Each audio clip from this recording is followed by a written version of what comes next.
Hello and welcome back, and today I want to talk about a brand new Synology. That's right, we're starting to see some of that 2-bay action finally, and I want to talk about the DS220j.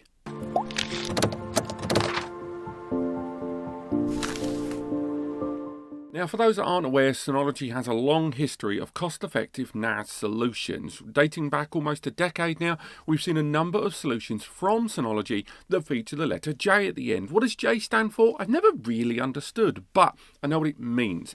The J series from Synology, typically available in 1, 2 and 4-bay NASes, depending on which year you're going for, has always been one of the most cost-effective solutions, giving you a kind of, no, I'm not going to say taster version of the hardware, because there is actually a rung even lower than this, but you do see solutions that are far more affordable and give you a kind of base level access to some of the hardware, but nowhere near something the challenging top end of maybe the Plus, XS and more series do provide. Now, the new DS220j features a CPU we've seen before, because I could talk about software, but let's face it, the software, as you know, is going to be DSM 6.2. What you want to know is the hardware, and the first mystery that's been solved is to do with that CPU. It's arriving with the Realtek RTD1296, a quad-core 1.4 GHz 64-bit ARM chip.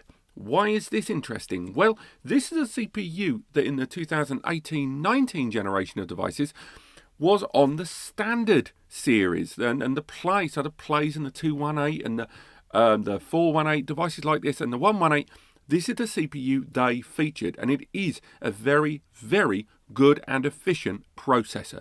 It's currently supporting things like Plex Media Server, and in some areas things like snapshot backups, and a lot of Synology applications are going to be readily available to you with this processor. This is a big jump from previous CPUs that we've seen in the J series, which for the most part until the last few years have always featured ARM 32-bit processors. What's the difference? Well, a 64-bit processor handles things quicker and more efficiently. It can do a great deal more. And although it is a processor that is primarily designed to have as little impact in terms of, heat generated and, basically workload, it is still better to have the 64-bit variant than the 32, because more modern NAS software appliances will function a great deal better on a 64-bit processor, be they x86 or like an Intel AMD or ARM-based processors like this one. But moving slightly sideways, I'd say, is the memory. The device is arriving with half a gig, 512 megabytes of DDR4 memory. So yes, great DDR4 memory. That CPU opens the door to DDR4, but half a gig is a little bit of a Larry letdown. Let's be honest. That's it's great they've upped that CPU, because that's more than double of the CPU we've seen in previous versions, which was a dual-core ARM 32-bit. Breaking into this better CPU is good news for all involved. But a non-upgradable half a gig of memory is pretty depressing, it has to be said. And on top of that, that memory limit will kind of stop you doing a few things within DSM. So like something like Moments and Surveillance Station will of course run on this device to one degree or another, but it's that last bit, one degree or another, because it supports up to 12 cameras, I believe, simultaneously within Surveillance Station. And although you're going to have access to things like Synology Office, Synology Drive, I believe even Synology Chat on this device, as well as Plex Media Server without transcoding, it's still not going to perform fantastically well. And that memory limit, whether it's been designed on purpose that way to keep it cost effective and within a product series, or just because this device is not aimed at the demographic that's going to pay extra for more memory, who knows.